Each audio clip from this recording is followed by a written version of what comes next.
L'imam Dicko, bonjour. Bonjour, monsieur. Vous êtes ancien président du Haut Conseil islamique et aujourd'hui vous êtes au cœur de l'actualité malienne. D'abord, pourquoi autour de vous il y a tout un mythe, des polémiques, on vous attribue plein de choses. Où en est-on en réalité? Comment expliquez-vous cette réalité? Ben, écoutez, c'est difficile à expliquer. Ben, la question, certainement, il faut la poser à ceux qui me l'attribuent.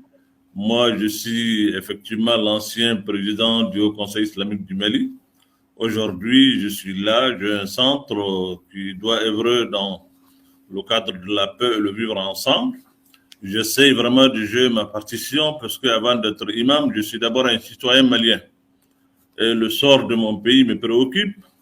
Et ce qui m'attribue beaucoup de choses, c'est en réalité eux les responsables de cette situation que nous vivons, puisqu'ils n'ont plus de réponse à donner et il faut trouver des poux dans la tête des gens ici et là.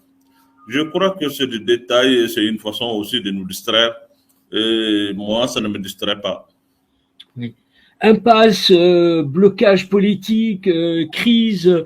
Le Mali semble aujourd'hui véritablement dans une situation que les Maliens ne comprennent pas. Est-ce qu'aujourd'hui, vous avez le sentiment que le pays est sur le bon chemin pour pouvoir résoudre ces problèmes? Pour le moment, le bon chemin, c'est peut-être c'est trop dur. Nous, il ne faut pas se voiler la face. Nous sommes aujourd'hui dans une situation d'impasse, ce qui est réel, parce que ceux qui ont mis le pays dans cette situation, qui doivent, eux, chercher la solution, ne se remettent jamais en cause. C'est l'élite politique qui est en faillite, et la faillite de l'État s'explique par leur faillite. Mais ils ne veulent jamais, jamais, jamais se remettre en cause. Ils préfèrent chercher des boucs émissaires ici et là. Et je crois que tant qu'on ne veut pas voir la réalité en face de nous et chercher une solution et savoir que nous avons certainement trébuché quelque part ou peut-être même fauté, mais il n'est pas grave de trébucher ou fauter. Ce qui est grave, c'est de ne pas chercher la solution, c'est de ne pas reconnaître ses erreurs. Et c'est ce que le Mali est en train de vivre aujourd'hui. Cette incapacité des hommes politiques de trouver des solutions, est-ce qu'aujourd'hui, la prise en main par les militaires du pays est une solution nécessaire, ou est-ce que il faut revenir d'une façon ferme sur une dimension institutionnelle et constitutionnelle conforme à l'état d'esprit de la législation et de la loi? Oui, monsieur, nous sommes une république. Une république, on ne peut pas l'être si on ne revient pas sur ses fondamentaux. Mais seulement nous avons un problème aujourd'hui, c'est que c'est les fondamentaux même dans notre pays qui sont mis en cause aujourd'hui. Les militaires ne sont pas certes la solution, mais que faut-il faire dans un pays où nous sommes aujourd'hui dans une impasse totale? Il faudrait quand même que d'autres prennent le pays en main d'une manière ou d'une autre. Mais ce n'est pas la solution et ce n'est pas l'idéal. Oui, mais on a l'impression qu'on fait du surplace. C'est-à-dire que par où commencer? C'est qu'il faut un point d'entrée. Est-ce que les élections qui vont avoir lieu en février prochain, en 2022, vont être une solution pour le Mali? Ben, en principe, ça doit être un début de solution. Mais le problème du Mali n'est pas que des élections. Les élections, on en a fait de tout le temps. On a fait même de très bonnes élections en un moment, mais ça n'a pas résolu le problème parce qu'on occulte le véritable problème.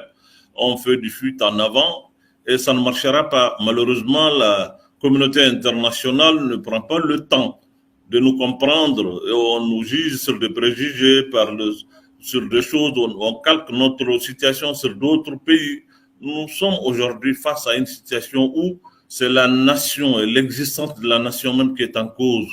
Il y a un effritement de cette nation qui fait qu'aujourd'hui, les communautés, les gens qui vivent ensemble sont en train de s'entretuer. Il faudra s'arrêter à un moment donné pour chercher la solution et diagnostiquer le mal en profondeur. Ça n'a jamais été le cas. On fait du semblant. Et faire semblant, ce n'est jamais bien faire. Mais comment nommer les maux du pays? C'est-à-dire comment aujourd'hui définir ces blocages terribles qui coûtent très cher. On semble s'installer dans une forme d'attente permanente. Ben écoutez, le comment, c'est cette question que tout le monde se pose. Nous, moi précisément, qui suis un imam, dès qu'on parle, parce qu'il faut parler, nous sommes d'abord des citoyens, le sort du pays, ça nous intéresse tous, ben on vous qualifie de tout, à commencer par nos frères et amis occidentaux, mais c'est un imam, qu'est-ce qu'il a eu à faire dans cette affaire-là, pourquoi il en parle, pourquoi il se mêle, quel est son agenda, quel. Alors, tout le monde est arrêté, on ne sait pas qu'est-ce qu'il faut faire. Aujourd'hui, le problème n'est pas imam ou militaire ou politique. Le problème, c'est l'existence même du Mali qui est là. Et aujourd'hui, c'est ce que je dis à tout le monde, c'est ce qui m'a valu de faire ce manifeste-là pour demander aux Maliens de se regrouper autour d'un pacte républicain. Il faut qu'on se donne la main. Le fait qu'on soit imam ne veut pas vous disqualifier pour dire que vous n'êtes pas un citoyen qui a le bon sens, qui doit réfléchir pour le sort de votre pays. Moi, je n'ai pas cherché à gouverner le pays, je n'ai pas cherché à être élu. Tout simplement, je suis là. La démocratie, la lutte a commencé sous mes yeux. Et le parcours démocratique de notre pays, je l'ai traversé jusqu'à aujourd'hui. Donc, je suis quand même quelqu'un qui sait aujourd'hui les mots que le Mali est en train de subir, qui vient en réalité de l'élite. Aujourd'hui, l'élite politique, l'élite administrative, l'élite même religieuse. Le Mali, il y a un problème. Et il faut pas se voiler la face. Si nous-mêmes, Maliens, on ne se met pas ensemble, et faire semblant, et puis donner l'impression que c'est les autres qui doivent venir nous sortir de cette situation, c'est ça l'erreur. Et la classe politique, je ne les charge pas, je ne les accuse pas, je dis quelque chose qui est un constat qui est là aujourd'hui. Et le fait de ne pas vouloir vraiment parler avec les gens, dialoguer avec les gens, et chercher les solutions avec d'autres, mais le constat général qui a créé cette situation de crise et de divorce entre l'élite et le reste de la population, c'est seulement que les gens ont compris que ceux qui sont là, qui doivent servir de locomotive pour nous tirer, mais ils sont là pour d'autres considérations. Et c'est ce qui fait qu'aujourd'hui, même quand ils parlent aux gens, les gens n'écoutent pas. Quand on va aux élections, le taux de participation est minime. Et il faut nécessairement que d'autres acteurs se mêlent pour que le taux soit au moins acceptable. Donc, il faut faire des élections, on n'a pas le choix, les élections doivent se faire. Mais est-ce que les élections à elles seules aujourd'hui seraient la solution? Justement, c'est-à-dire que aujourd'hui, comment vous qui êtes imam et qui a une vocation particulière, c'est pas vous n'êtes pas un homme politique, mais comment vous vous informez sur la situation malienne alors que le pays semble s'arrêter aux limites de Bamako? Est-ce que vous sillonnez le pays? Ben c'est vrai, je suis au regret de le constater moi-même qu'aujourd'hui la situation du pays, le taux se resserre contre nous, le pays s'effrite du jour en jour, c'est une réalité. Et voir que les gens aujourd'hui ne sont pas conscients de cet effet, ça me fait très mal. Je vais vous dire un secret. Je viens d'avoir un entretien avec le cardinal de Bamako tout de suite. Et dans 2 heures de temps, je vais rencontrer le pasteur, le président de l'église protestante, et puis d'autres chefs religieux pour essayer de voir comment est-ce qu'il faut appeler les Maliens et pour que nous puissions vraiment avoir un sursaut et parler avec les acteurs politiques, les forces vives qui sont là pour que les gens se mettent ensemble, au moins pour que on ne donne pas l'impression que le sort de notre pays ne nous préoccupe pas. Mais comme le microcosme politique n'est pas susceptible d'être changé, est-ce que ces mêmes acteurs qui vont se représenter aux élections vont reproduire les mêmes défauts qu'on a vus il y a quelque temps? C'est-à-dire que on est dans les mêmes erreurs systémiques liées à cette situation malienne. Malheureusement, nous avons comme l'impression que tout ce qu'on est en train de préparer, c'est déjà vu, que c'est les mêmes choses qui vont encore venir, parce que on n'a jamais voulu aller en profondeur de notre situation. Et je l'ai dit, notre crise aujourd'hui, on fait comme si c'est une crise qui intéresse les autres, c'est les autres qui doivent venir faire la guerre à notre place, c'est eux qui doivent réfléchir pour nous. Et nous avons cessé d'avoir une autonomie de pensée. Nous sommes des hommes dotés de la raison. Nous avons un problème aujourd'hui dans notre pays. Qu'on ait le courage vraiment de nous mettre ensemble pour réfléchir pour nous-mêmes. Moi, je pense que le génie malien est un génie extrêmement fort et que si on l'interroge, il nous donnera la voie pour sortir de cette situation. Je l'ai dit depuis au début. Bon, le fait que je suis imam fait aujourd'hui que les gens ne veulent pas. Ils préfèrent se mettre derrière l'imam pour faire tomber un régime, mais se mettre derrière l'imam pour construire un pays, ils pensent que ça va les diminuer. Bon, c'est comme ça. Et moi, c'est pour cela que je leur ai dit, bon, moi je retourne dans ma mosquée. Mais puisque cette mosquée ne se trouve pas ailleurs, elle est au Mali. J'ai vu aussi la chose. Je suis un homme aussi qui vient du nord du Mali. Mes parents, mes proches, là où je suis né, je sais aujourd'hui dans quelles conditions les gens y vivent. Je ne peux pas rester insensible à ces problèmes. Mais dès que je parle, les médias occidentaux, ailleurs, tout le monde se met à parler, l'imam, et on me qualifie de tout. Bon, quand je ferme la bouche, je ne dis rien. Mais alors, l'imam, pourquoi il ne dit plus rien? Où est-il passé? Pourquoi il ne cherche pas la solution? Alors, moi, finalement, je ne sais pas ce qu'il faut faire, hein, sinon que de m'intéresser quand même à mon pays, quel que soit ce que les uns et les autres vont dire. Je pense aujourd'hui, le devoir citoyen m'impose vraiment de chercher ici et là des solutions minimales soient-elles. Depuis 2013, le pays vit une situation absolument paradoxale. Vous avez la présence militaire de plusieurs forces, la MINUSMA, Barkhane, G5 Sahel. Le pays semble se dessaisir de son destin par la faute des Maliens eux-mêmes. Et aujourd'hui, qu'est-ce qui justifie cette incapacité à se prendre en main? Mais l'incapacité à se prendre en main, c'est ça que je dis. À partir du moment où nous avons comme l'impression que les autres, c'est eux qui doivent faire notre pays à notre place. Et que s'il y a quelque chose, la faute incombe aux autres, on accuse X ou Y pour dire que c'est eux les fautifs. Non, je pense, non. Nous avons à un moment donné trébuché, peut-être voire même fauté. Il faut qu'on fasse notre mea culpa, qu'on accepte que nous avons commis des erreurs dans notre parcours démocratique et il ne faut pas avoir honte de cela. Nous devrons aujourd'hui nous mettre ensemble pour voir les véritables maux qui minent notre pays. Aujourd'hui, nous avons une situation difficile et cette situation, ce n'est pas les autres, je l'ai dit, ce n'est ni l'aménagement, ni la France, ni la Russie, ni ailleurs qui doivent venir faire le Mali à notre place. Il faut nécessairement que le Malien se mette ensemble pour dire voilà, là où ça n'a pas marché, et il faut chercher une solution. Nous ne pouvons pas ne pas trouver de solution. Nous sommes quand même des hommes dotés de la raison.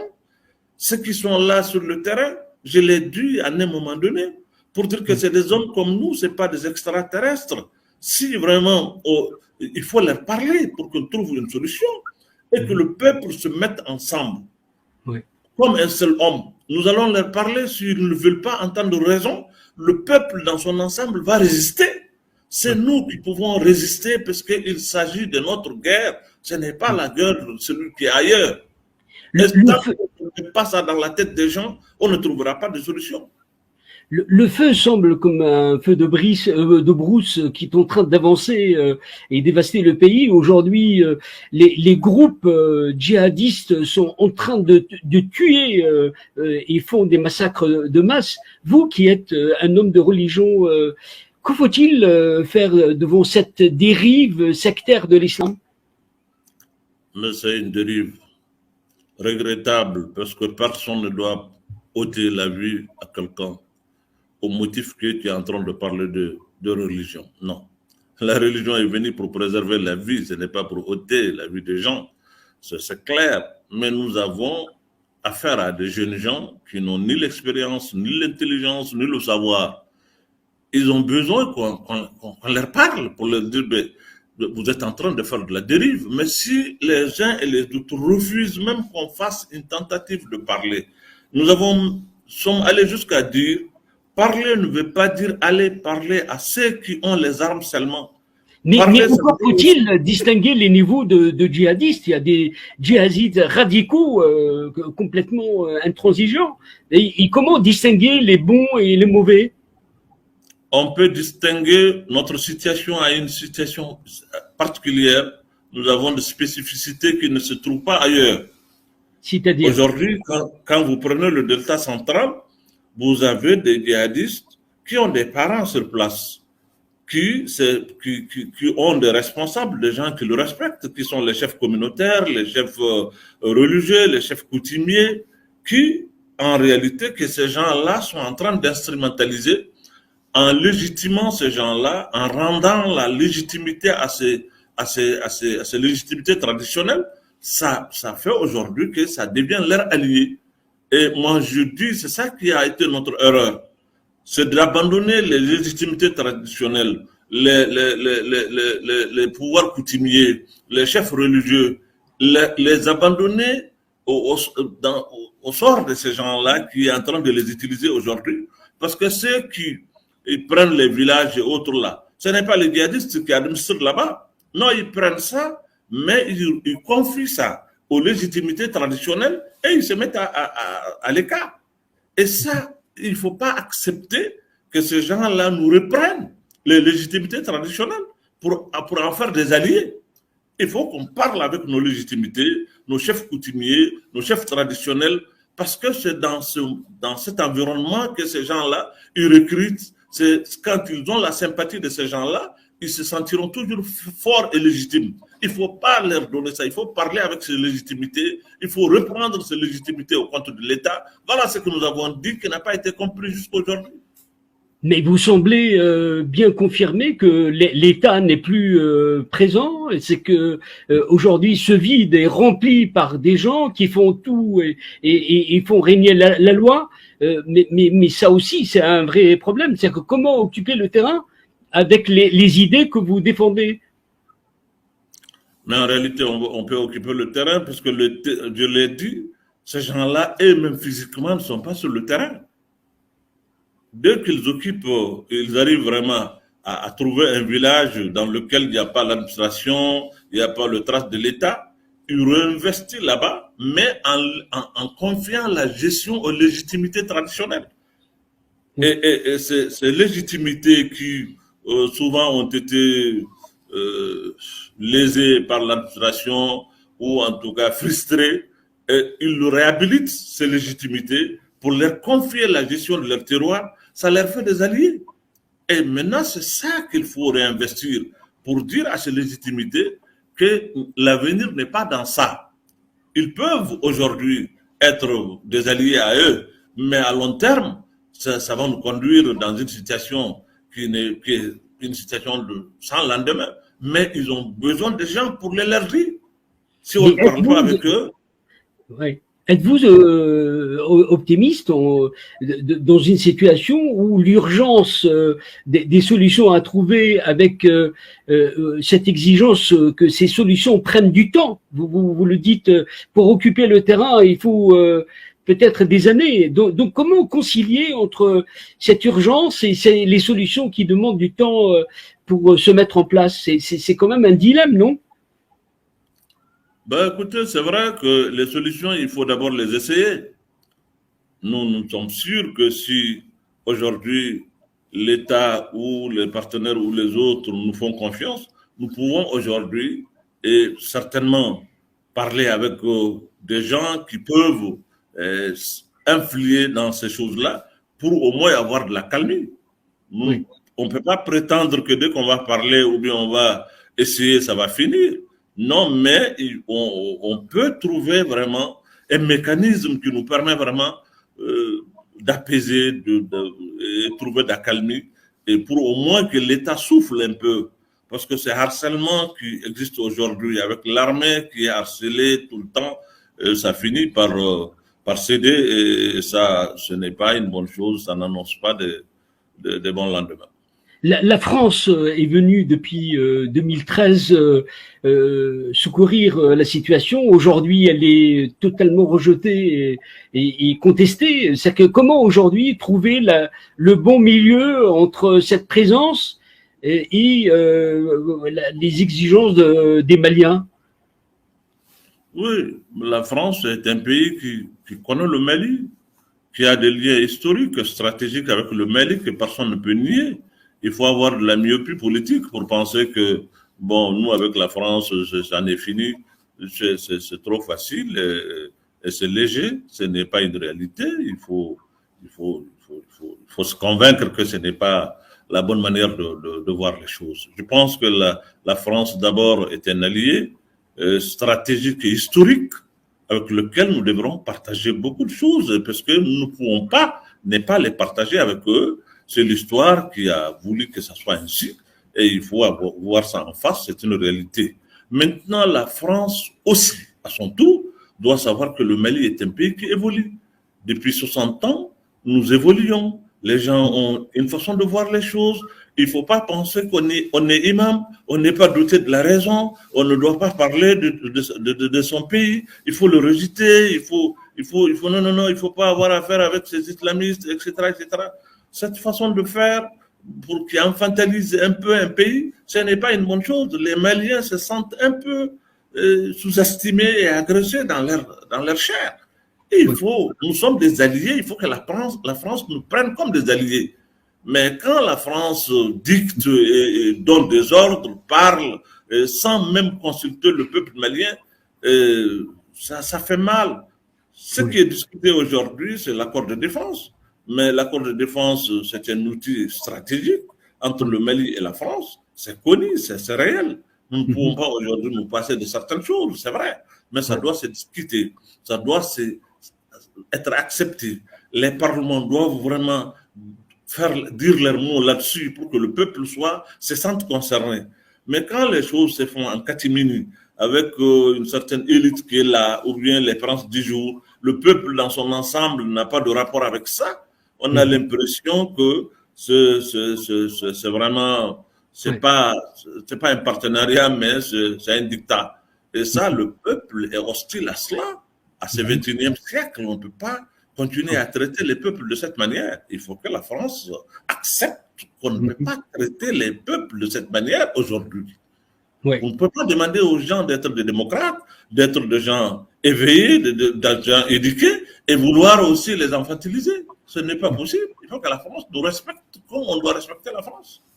Il y a un président de transition, Assimi Goïta. L'avez-vous rencontré et comment pensez-vous que c'est l'homme de la situation pour mener le Mali vers une certaine pacification, ou en tout cas une paix durable?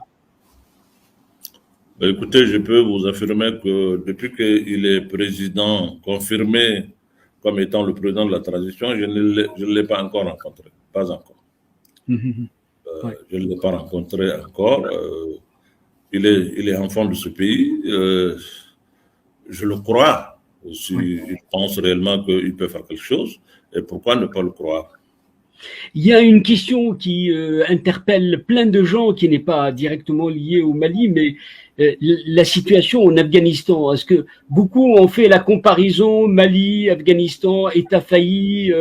Est-ce que vous pourrez nous dire, selon vous, est-ce qu'il y a des choses comparables et faut-il comparer justement l'Afghanistan et le Mali? Ben écoutez, l'Afghanistan, c'est l'Afghanistan, le Mali, c'est le Mali. Il y a certainement, dans ce monde-là aujourd'hui, tous et partout, tout se ressemble, hein, pas seulement en Afghanistan ou ailleurs, dans tout le monde, dans ce monde connecté, planétaire, qui vit ensemble au jour le jour, et qui se voit à la minute ce qui se passe ailleurs. Donc, on ne peut pas dire que les choses ne peuvent pas se ressembler, mais je crois que la réalité de l'Afghanistan n'est pas forcément la réalité du Mali. Imam Mahmoud Diko, je vous remercie d'avoir été avec nous. Je rappelle que vous êtes l'ancien président du Haut Conseil islamique du Mali. Merci et à très bientôt. Merci bien, merci. Pour votre temps et je vous remercie. Ce serait toujours un plaisir d'échanger avec vous. Merci beaucoup. Au revoir. Merci. Au revoir. Au revoir.